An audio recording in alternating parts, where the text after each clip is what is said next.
Good afternoon. We are going to start the program now. Somebody's talking about cribbage. So thank you for coming today. My name is Joanne DiPietro. I am an attorney in Walpole, right down on Main Street. And we are presenting to you Downsizing. The market, the real estate market, is very pivotal information that's important for everyone of every age. So today we also have Carlo from Jack Conway. We have Ed Keefe from Jack Conway. And then we also have my friend Andre, who is from Piece by Piece Movers.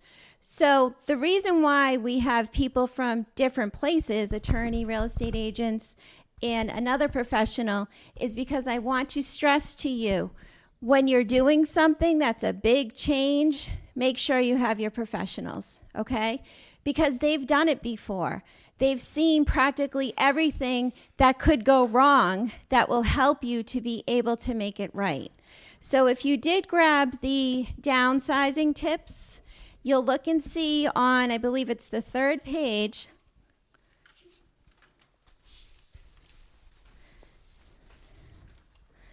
where it says number 8, get support. Real estate agents, professional moving services, professional downsizing experts, and friends and family. Again, I highlight that as the most specific and first step that you need when you're planning a move. Okay, so I'm going to turn it over to Carlo with Jack Conway right now. Do you want to go first? I'll go first. Yeah, go ahead. Sorry, Ed. Hey. Thank you, Joanne. Hi, everyone. I'm Ed Keefe, and I'm a realtor at Jack Conway Real Estate, and my office is in West Roxbury and Walpole. I want to do a quick bio for you guys and just tell you a little bit about me and how I got into real estate. So originally, I'm originally from Rosendale. I grew up in Dedham, and then when I got out of high school, I actually was in a trade school for cabinet making. As soon as I got out of high school, I went right into a cabinet making shop, and from there I went into building construction, where I built houses, did additions, all sorts of renovations, kitchens, baths, did that for about 10 years. And then when I was around 28, 29 years old, I got into heavy construction in Boston. I was a union carpenter that did all sorts of jobs, colleges, hospitals, high-rise work, bridge work, heavy civil being like MBTA, Logan Airport, highway, bridges, all that kind of stuff. And in that process, as everyone knows, over time, as you have a career and you save money, one of the big steps you have is buying a house. And the first house I ever bought was in East Walpole. And during that process, I learned how hard it is actually to buy a house, to be the first-time buyer and buy a house. And years later, me and my wife, we had kids, and then we had to move, we had to get a bigger house. And then I had to buy and sell at the same time. And then I found out how hard real estate really can be. Doing 2 transactions at the same time, there's a lot of moving parts. And that kind of same transaction is also with downsizing. You're going to sell something and then you're going to buy something. But anyways, in that transaction, when me and my wife and my kids did that, there was so many moving parts, and at multiple times, the transaction almost fell apart. And the whole time as it was going on, I'm like, there has to be better ways to do this. There was so many times, like on the home inspection, it almost fell apart. I actually, at one point in the transaction, had to have my real estate agent step aside, and I had to put it back together, and which I did. And years later, I was around 46, 47 years old, and I was burnt out on construction. There was one summer I worked literally every single day of the summer.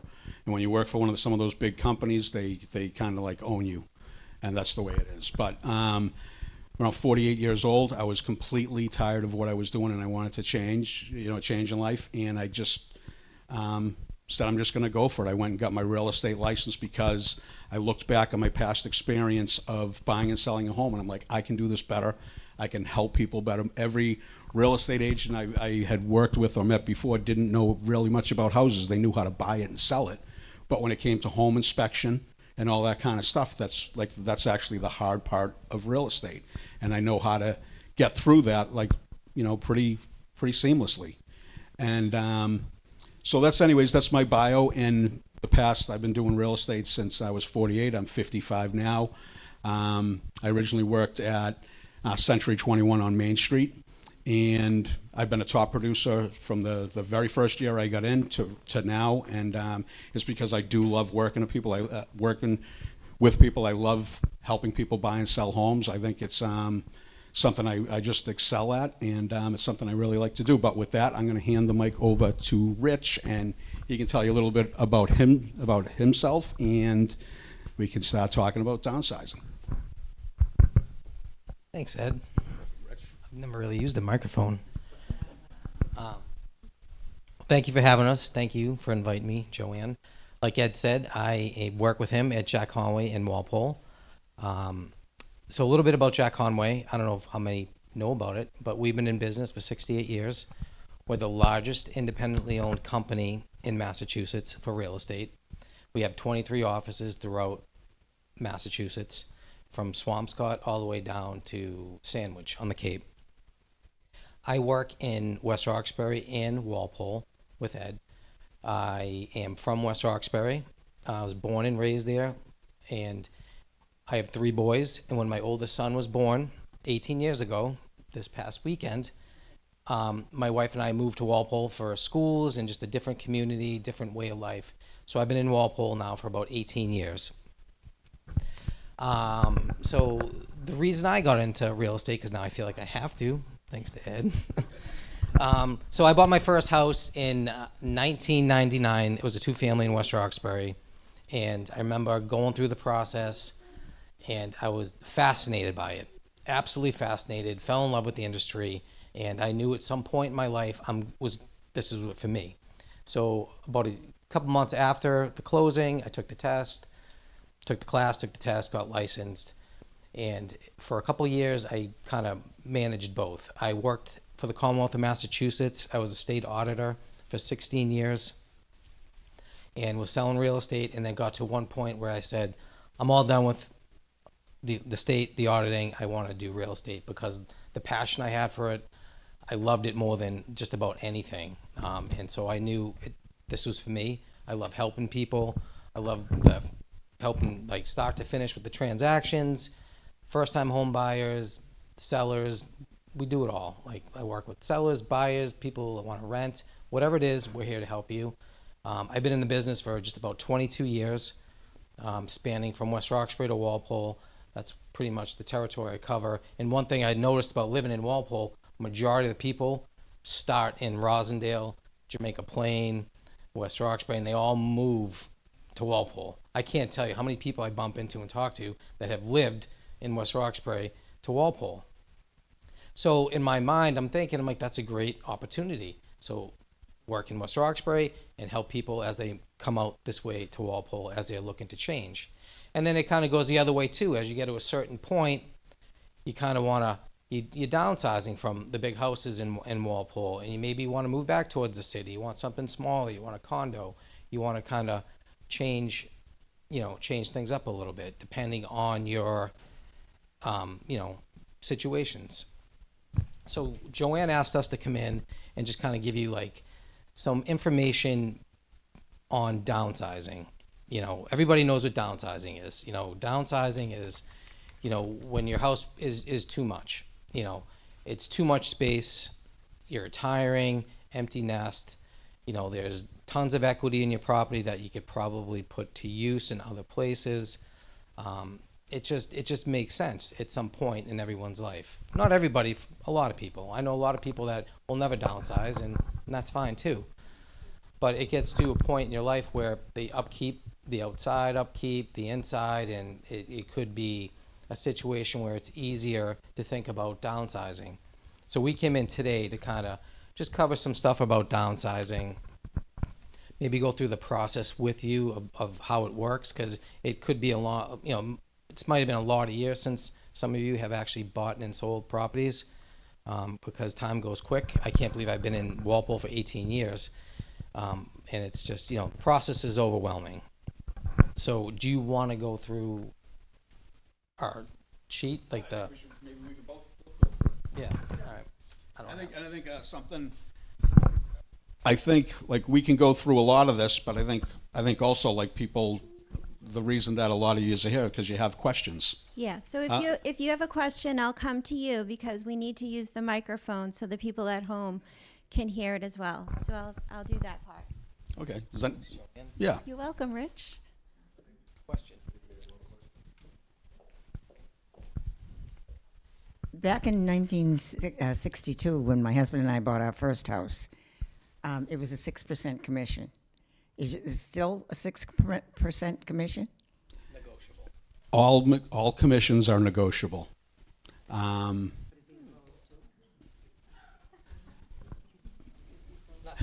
Not that negotiable. you can so you can put a house on MLS and offer out no compensation. Someone's going to have to pay the compensation at some point. There's a whole bunch of different ways that it can be done. There's a bunch of different ways, but it's always going to come down to having a conversation before you put the house on market.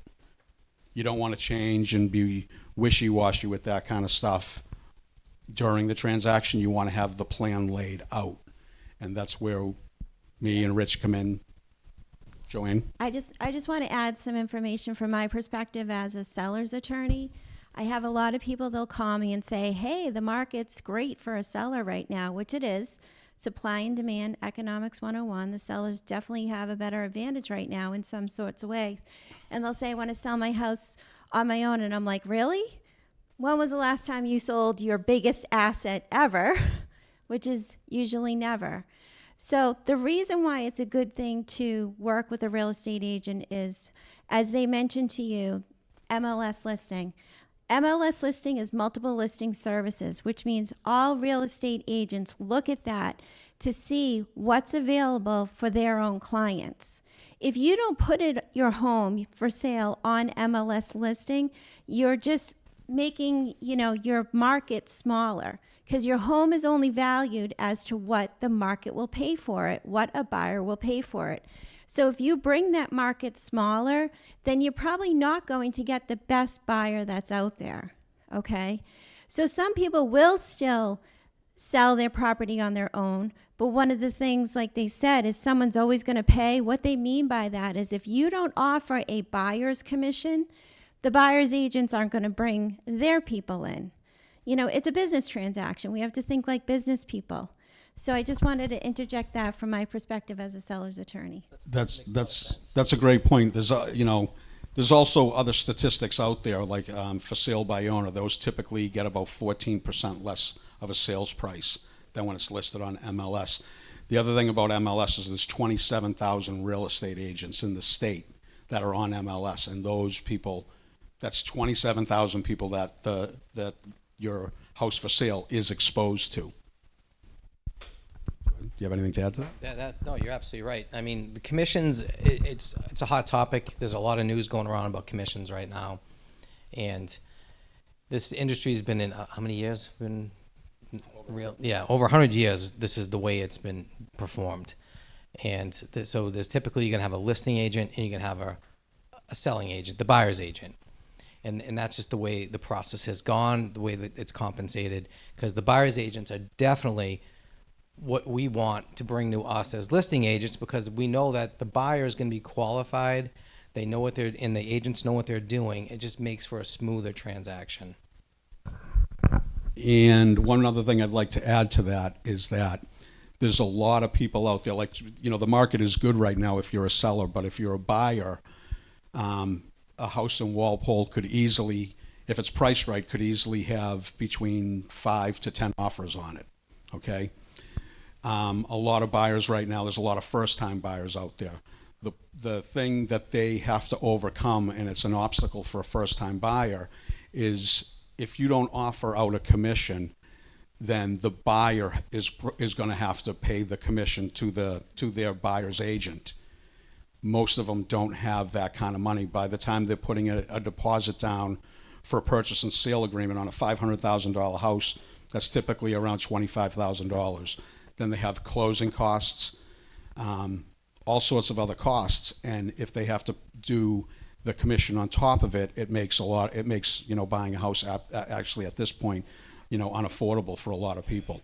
So that's why that system has been built the way it's been built. And again, it's negotiable, but if you want to bring more people, there's people that just don't have that buying power to pay a commission. So those people might not be able to put an offer on your house. Well, they might not be qualified. They might not be qualified either.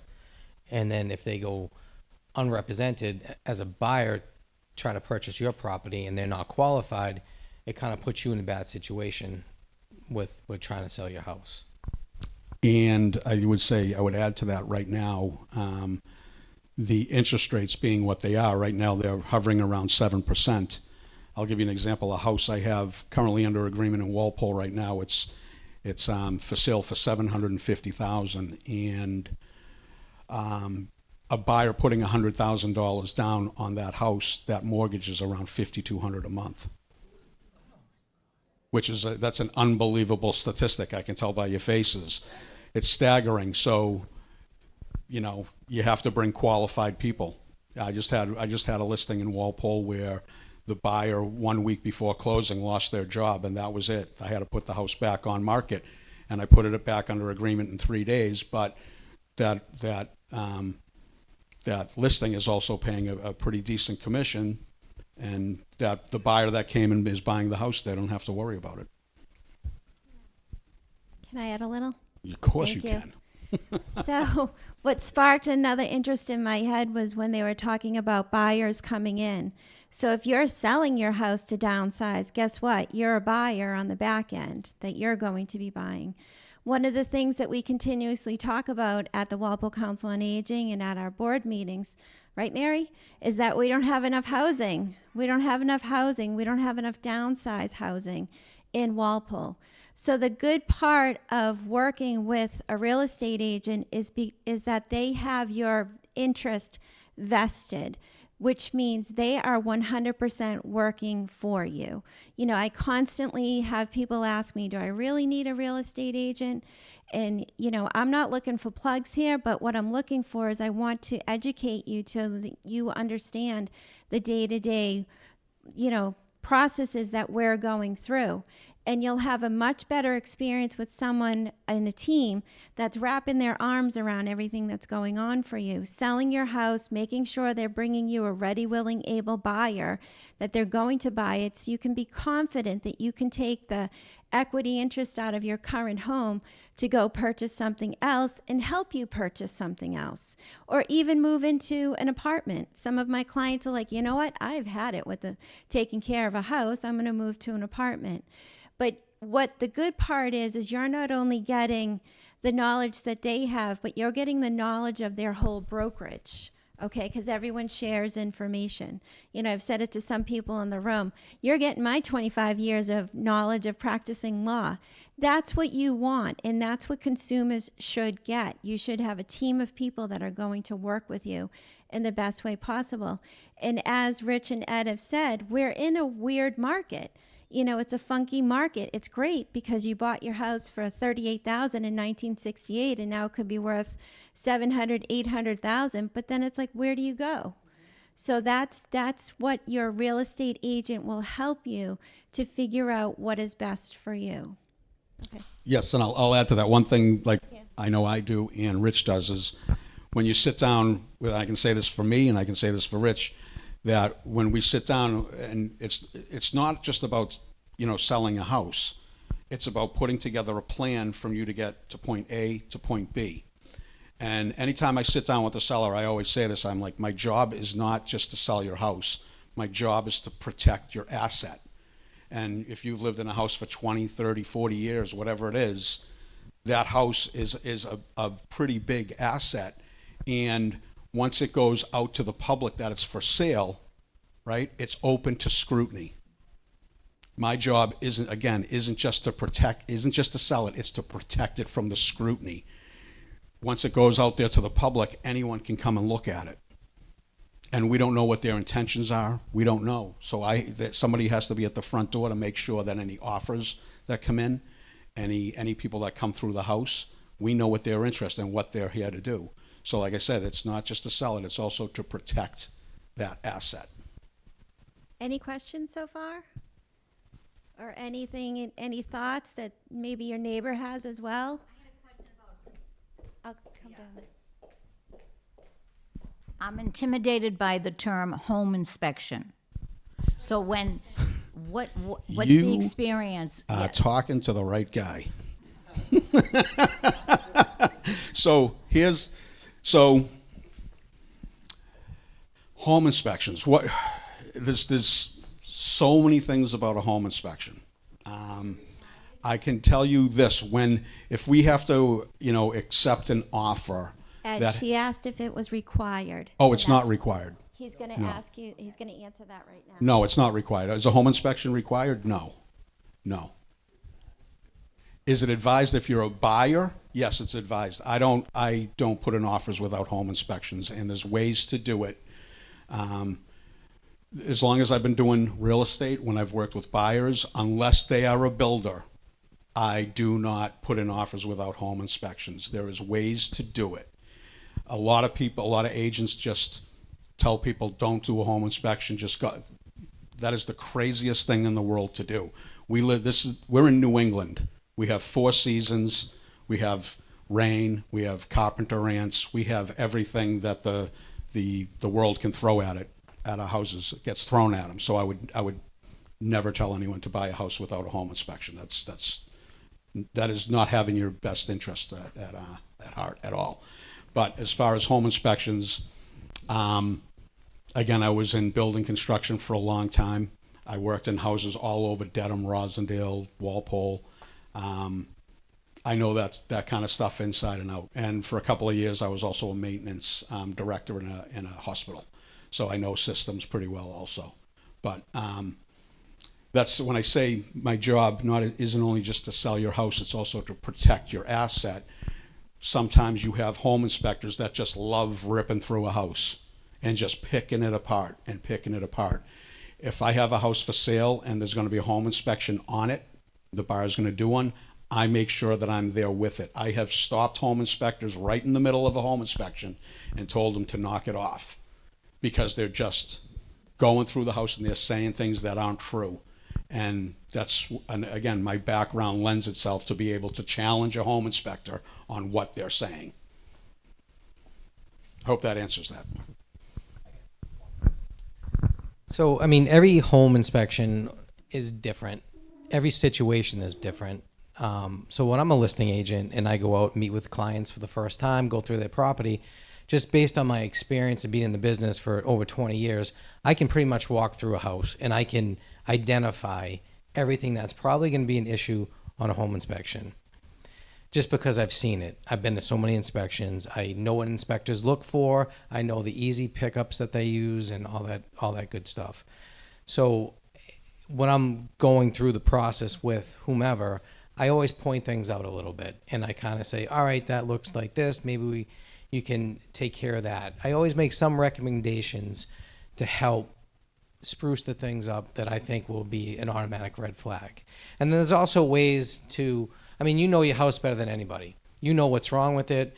You know every inch of it if you've lived in it long enough. So there's always ways to kind of disclose some certain things so we get rid of it right out of the way. If you know certain things about your house, it's always to have a conversation with your realtor who you trust and who's there to protect you. Like Ed said, we're here to protect you and work with you. We'll come up with a plan so you're comfortable with the home inspection if you should have one. But they're not required, but they are strongly encouraged for most buyers to have them. But it is what it is. At the end of the day, there's always a way to negotiate through things. I mean, that's another thing we're real estate agents. We can negotiate on your behalf to make sure that everything works out the way it should work out. Thank you. I don't know if anyone else wants to know, but what are the features that home inspection, there's a heating system, roofing, whatever. So do they have 10 areas they check? So like the big ticket items, they're going to look at the roof. You know, sometimes sellers know the age of the roof. Like the big ticket items, the roof, your windows, your heating system, your cooling, siding, whatever. The things that are really expensive. Typically, sellers who've lived in a property for a while kind of have records of this stuff too. So if you have records of when you install them, that's helpful too. So yeah, they look at the big ticket items, and then the basement they look and see if there's any, you know, termites, carpenter ants, whatever they can find is kind of what they're doing. And that's the thing about the home inspection is, you know, buyers and buyers agents should only come back at you with things that were not known when they walk through the house. If they walk through the house and see a broken window, that should not come up as an issue on a home inspection. It should be things that the home inspector finds that we had no idea that was there. Do you recommend for sellers to have a home inspection before they put the house on the market? Pre-home inspection? Yes. It depends. That's a tough one. Because real estate is so unique. Every situation is so different. So I think it would be case by case. I've had sellers do it. Yep. I've had sellers want to do it. And I've had sellers do it where I said it probably wasn't a great idea. But You could be held to the home inspection. Right? yeah, because once it's there, it's there. And you didn't know that there was mold in the attic, and now you know. So everybody that comes through the door has to know that So whatever. that's exactly the con of it, is that a health or safety issue comes up, then you have to disclose it. The pro of it is that you can take care of items before the buyer can say something has to be done. And like Rich said, every house has a different scenario. It has a different case scenario. You may know that you had water through your skylights, but it's been rectified properly. Or you might know that you've had water through your skylights and it hasn't been.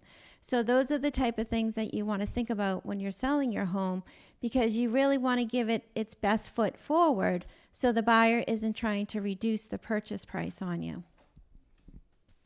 Yeah, that's true. Any other questions about selling a home?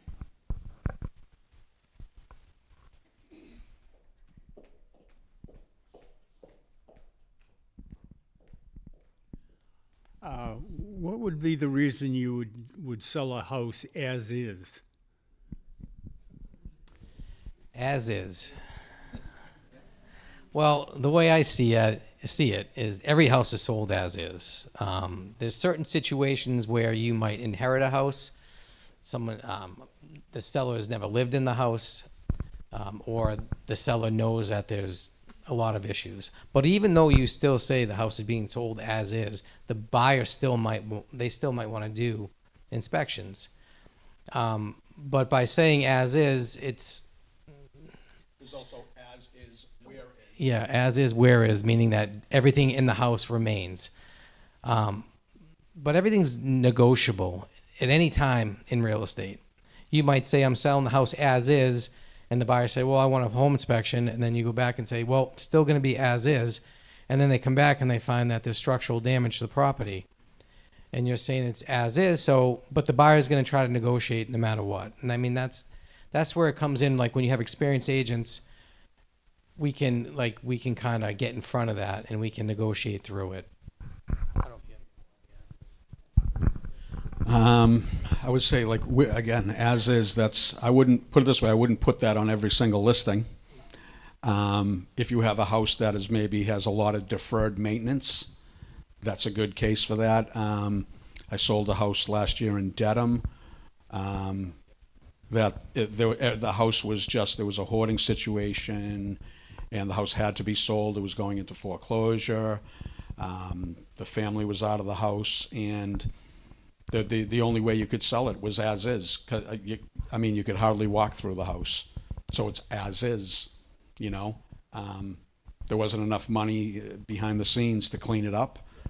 So something like that, it usually goes to a builder. Like there's plenty of builders out there looking for houses like that. It's actually probably an easy house to sell if you put it as is, and it's something with deferred maintenance, because there's somebody out there that's a builder that's going to want to get it.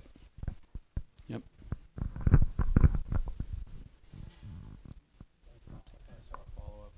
Anybody? No? Yeah? How about if you're selling and buying at the same time? Does anyone have any questions on that? So when you sell your property, everything is time is of the essence. It moves very quickly. So again, an important reason to have a team that you can trust. When you put your house on the market, especially right now, it'll probably have an offer within a couple of weeks and be under contract a couple of weeks after that, and then close 30 days after that. So in that period of time, you're looking for a place to go to. So the best thing would be to start working with your agent prior to putting your current home on the market to see what's available as to where you want to go and what type of housing you're looking for. Are you looking for a small ranch? Are you looking to build an in-law on one of your children's homes? Are you looking for an assisted living facility or a 55 and over facility? Those are the things that you have to start thinking about and getting an education on as to where you want to go, because the process does go very fast. And once you get through the sale, you get the proceeds. The proceeds means all the fees and costs, the stamps that go to the county, everything that gets paid. The bottom bucket is what you can use to turn around to purchase something else. So your agent will tell you, well, this is what you can purchase for $500,000, or this is the possibility of the things that you could go do, or where would you want to go? Do you want to stay in Walpole? Do you want to go closer to where your children and your grandchildren may be? So these are all the things that need to be taken into consideration for a plan for a move. And Joanne, I think maybe one thing that you might want to talk about is also how people are protected in a transaction when you're buying and selling at the same time. You know, the sale of your house, a lot of times there'll be a disclosure saying subject to the sale, meaning if you don't have a place if you haven't identified a place where you're going to move to, you don't have to sell your house. There's a protection in the purchase and sale, and she can. And this is a contractual thing that starts with the offer to purchase. Sometimes people forget we have two contracts that we do on the sale of the property. An offer to purchase that moves over to a purchase and sale agreement. But that offer to purchase is a contract. It's an enforceable contract under Massachusetts law. So if you accept an offer and it doesn't have all the material terms in there, but then the buyer's counsel's trying to get other material terms in there, you can reject it and say, nope, this is how I got it. You didn't say that you had to sell your house to buy mine. But guess what they do? They do have to, because most younger people need to sell their house in order to buy your house to take the equity out of that house. So again, it's very important to make sure that you're working with people that understand the strategies.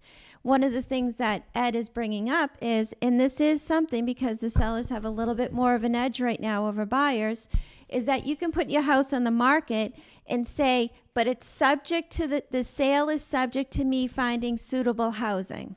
Okay, so I'm going to sell my house, and because it sells so quickly, in 45 days, I got to hit the road.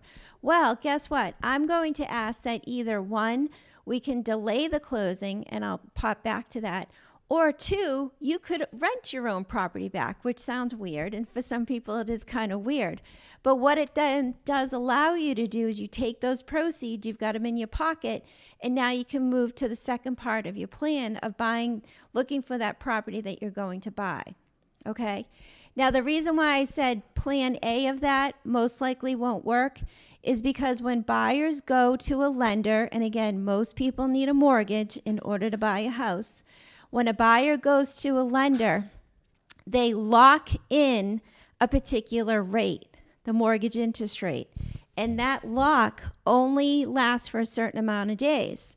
And if that lock expires while you still want to stay in the property, it will cost them more money. So it's actually better for you to rent back, because if it costs them more money, they're going to ask you for the money to extend the rate lock because you're the one that wants to stay there. so you can rent back your property. So there is ways, it's all stressful, but there are different ways in order to make it a little bit more seamless for you. And a lot of that is looking ahead and planning. Any questions on that? Okay. What else you guys got? What else do we got?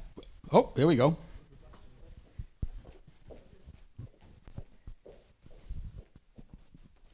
What of the things that we've been talking about might be different in selling a two-family house? Yeah. Here's Tenants. this guy right here. He's done a lot of them. The biggest thing is tenants, because if it's fully rented, if it's owner occupied, it's not as difficult because then you have one tenant in there. But if it's fully rented, there's leases, there's a whole different thing that gets in, that comes up with that. What does that mean in terms of the time that things take?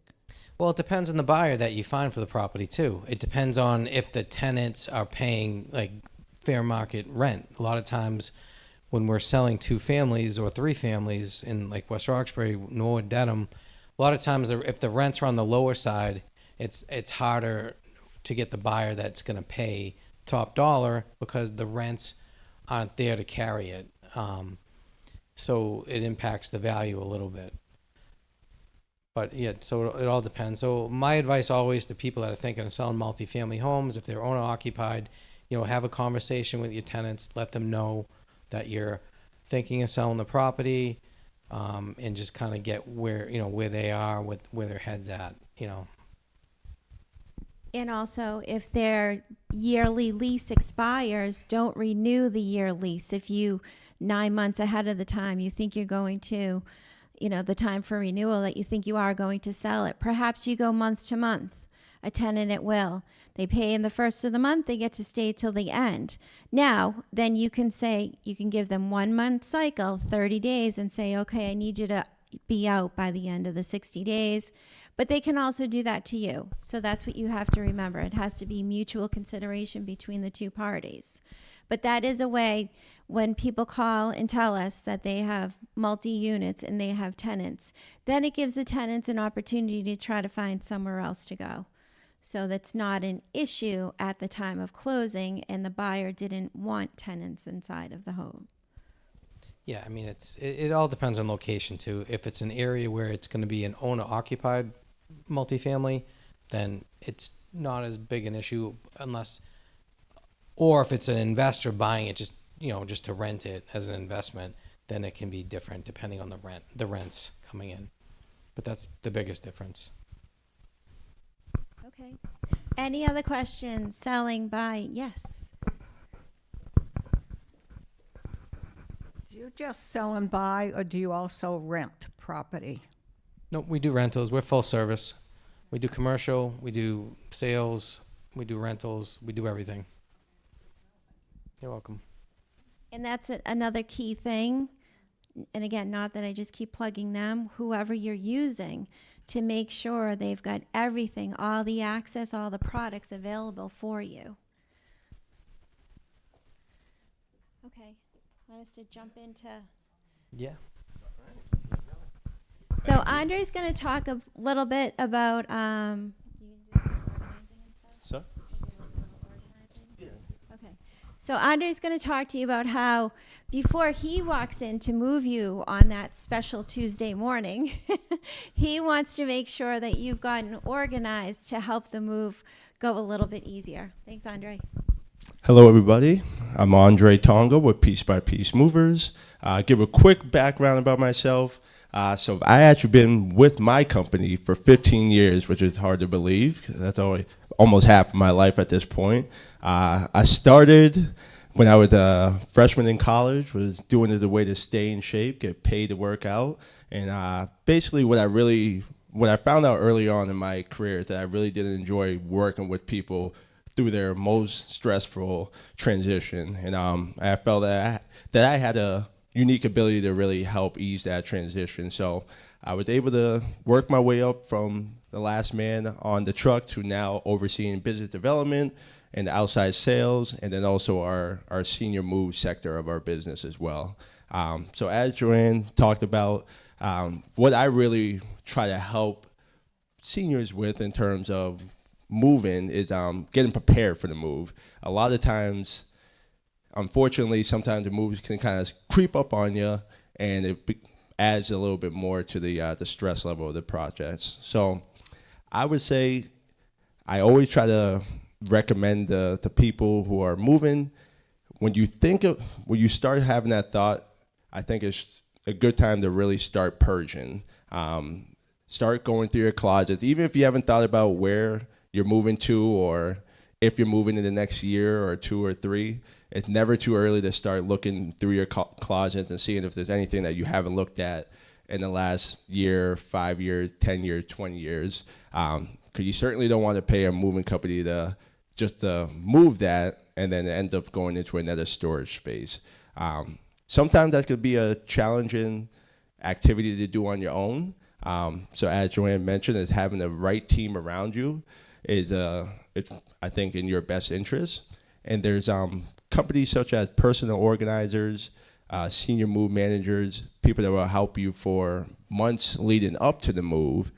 And then on moving day, you'll have a trusted moving company like ourselves that can help ease that transaction, or that transition rather. So really my whole goal and our whole company's goal is to make this transition as seamless as possible. And it really comes down to just really moving the essentials whenever you are downsizing.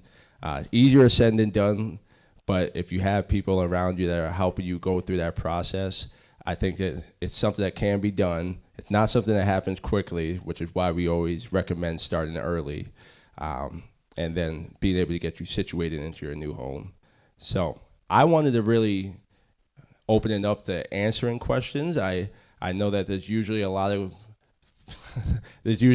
questions about moving, and there's a lot of myths about moving. So I wanted to open it up to answer some questions. So it seems like we have one in the back.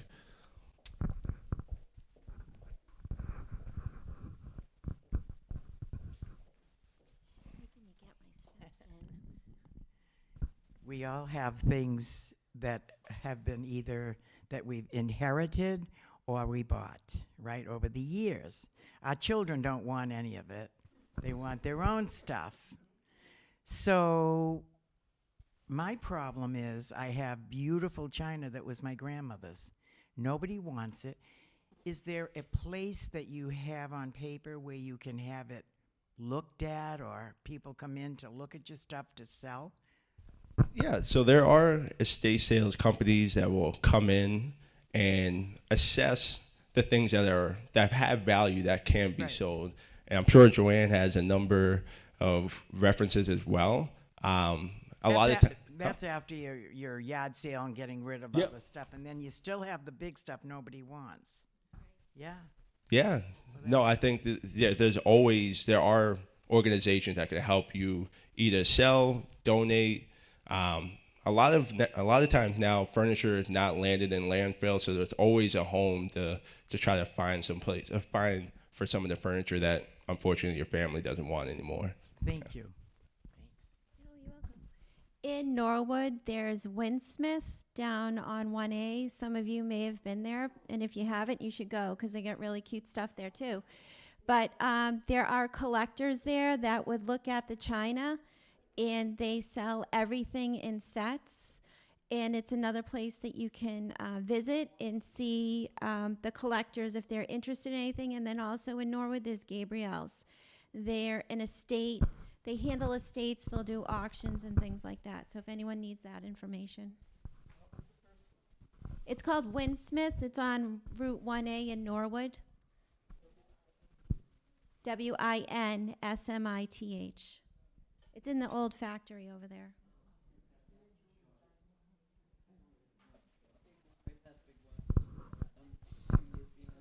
Yeah, the big Y in Norwood. Yep. Anything else about moving? Does everybody have scary thoughts about moving? Because I would. Talking about scary thoughts. unfortunately, the moving industry is saturated with a number of different moving companies, different levels of quality of service, which goes back to starting the process early so that you're able to make the right selection for your particular move. Because it could be scary and confusing as far as how much your move should cost. Is a moving company a reputable company? And so starting early allows you to really pick the right mover for you. And we serve as the preferred mover for a number of communities in and around the area.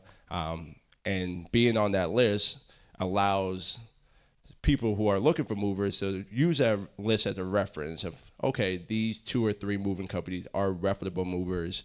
Now I just need to choose one of the 3 that I think suits my move best. So. Anything else today? Oh, we got another question down here.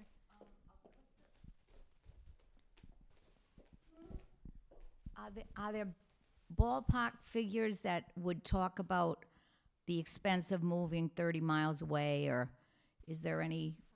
Yeah, I mean, it really depends upon how much you're moving. Oh, Yeah. okay. So it's not just based off of the distance, it's based off of the quantity of contents that are moving. So the figure that might be, is there any range, or I'm just curious, is it thousands and generally? Yeah, if it for a 2-bedroom home, 3-bedroom home, I think that a range of somewhere between $2,000 to $4,000. Okay, Yeah. that's helpful. Thank you. And Andre, do you help pack? Yeah, great question. So we can help out as far as services that we offer. We can help out with packing, getting every little thing in your home packed into a box. Help out with the moving portion as well. And then we can also help out with unpacking, getting you situated into your home and taking away the boxes. Now, when people do offer or opt into that service, it is normally a multi-day service, whether it's 3 or 4 days. So it does take a little bit of time, but it does alleviate some of the stresses that come with you trying to do that on your own. So we help out with packing. And then if you're unsuccessful getting rid of contents or donating or selling contents, we do offer storage as well, where we can store the contents for a short period of time or a long period of time until you figured out what exactly it is you want to do with those items. Or even if your second home, the second place you're going isn't ready, he can take the assets from the first home and put it in storage. So he can accommodate that for you as well. Hourly rate? Yeah, so it depends on the size of the crew and the time and the time of the month or the time of the year the move is, but it ranges anywhere from, for 2 movers, $175 an hour, and then for 3 movers being around $250 an hour. So that's usually the ballpark that it's at. Great. Thank you, Andre. I Thank you. appreciate it. So be sure that you pick up the handouts. The handout that I have literally just repeats everything that we spoke of today. And then also Andre has a flyer for you, and Jack Conway has a flyer for you as well from Ed and from Rich to give you some of the information, and you read through it because you may see something on there that you didn't hear about today. And as always, you can reach out to us. We have our contact information in there. Thank you for coming today.